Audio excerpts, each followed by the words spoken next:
ഇത് നമ്മുടെ കണ്ണൂരിന്റെ നടുവിൽ ദിവസവും ആയിരക്കണക്കിന് പേർ കടന്നു പോകുന്നൊരിടം. Caltex junction. പേര് കേട്ടാൽ പലർക്കും തോന്നും ഇതെന്താ കാൽടെക്സ് എന്ന് വിളിക്കുന്നതെന്ന്. പക്ഷെ ഇതിന് പിന്നിലൊരു പഴയ കഥയുണ്ട്. 1950കളിലോ അതിനു മുമ്പായിരിക്കും ഈ ഭാഗത്ത് പ്രവർത്തിച്ചിരുന്ന ഒരു പെട്രോൾ പമ്പ് അമേരിക്കൻ കമ്പനിയായ കാൽടെക്സ്, കാലിഫോർണിയ ടെക്സാസ് ഓയിൽ കമ്പനിയുടെ ഉടമസ്ഥതയിലായിരുന്നു. ആ പമ്പ് ഈ സ്ഥലത്തിന്റെ പ്രധാന ഐക്കണായി മാറി. ഈ എവിടെയാ? ഞാൻ കാൽടെക്സിൽ തന്നെ ഉണ്ട് എന്നൊക്കെ പറഞ്ഞു തുടങ്ങിയപ്പോ സ്ഥലത്തിന് തന്നെ പേര് കിട്ടി കാൽടെക്സ്. ഇതിനടുത്താണ് സിവിൽ സ്റ്റേഷനും KSRTC സ്റ്റേഷനും NS തിയേറ്ററും DYFIയുടെ ജില്ലാ കാര്യാലയവും. അങ്ങനെ നിരവധി കാഴ്ചകൾ ഇവിടെ ഉണ്ട്. ഇന്ന് ആ പഴയ പമ്പിന് കാണാനില്ലെങ്കിലും ഈ പേരിൽ കണ്ണൂർക്കാരുടെ ഓർമ്മകളിൽ കാൽടെക്സ് ഇപ്പോഴും നിലനിൽക്കുകയാണ്.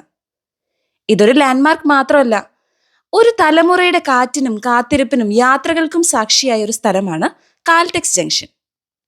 അപ്പൊ ശരി, അടുത്ത വീഡിയോയിൽ കാണാം.